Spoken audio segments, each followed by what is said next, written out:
Hey everyone, in this video we'll be learning about .NET MAUI and the database.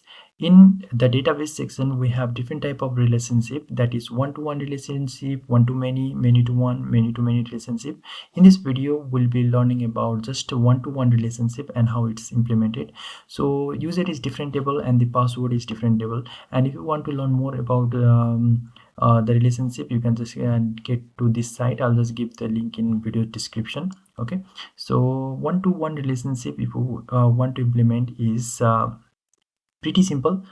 Here the person and the password table will be created differently, and here person has individual password. So that is how we'll be implementing. So that is what is written over here on the definition.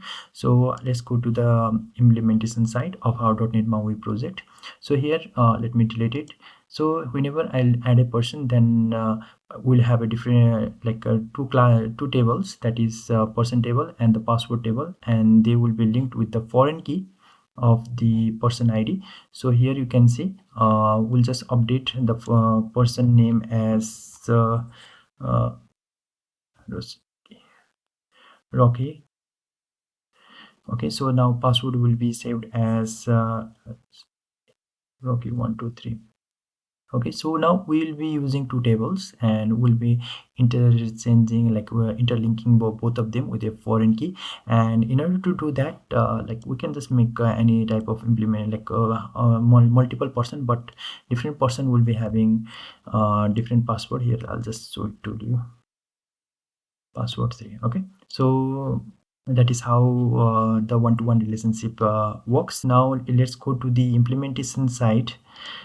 In our implementation side, I have just added the plugin, that is SQLite PCL raw, SQLite net PCL. I'll just give all the source code in our video's description below, and SQLite net extension async. Okay, so these three plugins, we'll just add it.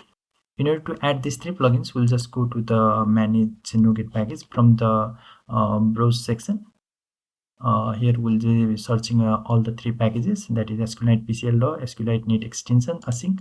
So here what I have installed is I'll just show it to you. Yeah, so here this is the plugin that I have installed, 1, 2 and 3. Okay, so these three plugins I have installed from browse section. Then let's go to the implementation side. At first we'll be discussing about from where the application starts and all the UI stuff. Okay, so the application starts with the app cell main page, but what I have done is it goes to the person page. Okay, so here in the person page we'll just create a basic UI. Okay, and which I have already shown you, which has a name and the password as a value. Okay, and it has two buttons, that is update as well as the delete button. And what we'll go do is we'll just bind our view with the view model. But here you can see from our main page, no app cell page, I have taken the person as a reference. Okay, so just don't forget to add the person as a reference from the views, because I have created a view folder and then put the person inside it. Okay, and UI is created, everything is simple. Okay, and now we'll just need the view to be displayed on the view model, right? So we'll just go to the view model implementation. Okay, so here all the CRUD operation, that is add, delete and the object part will be there with the three buttons. Okay, and everything is as it is, that is loading the person from the database. So I'll be discussing the database a little bit later. So here add person functionality will be there, delete person functionality will be there, and the update person functionality will be there. Okay, so here let's go to the database implementation. What happens when add person is clicked? Then we'll be creating two table. At first we'll just creating a database folder. Okay, and then we'll be putting a person table. Here person is a table. Okay, and the password is another table. Okay, so now these two tables here will be making a primary key for the ID, that is person ID, and then it will be auto incrementing whenever we'll be adding a new item to the person table. Then here the password has one-to-one relationship with the password. That means whenever if the person is deleted. This cascade options is going to help us to delete the password associated with this. Okay, so that is why cascade option is there. And now table 1 is related with table 2 with the one-to-one relationship, and but the table 2 has also knows about the table 1 person ID. That means table 2 also knows about which person has the password ID and the password value. Okay, so this is how the primary key and the foreign key works.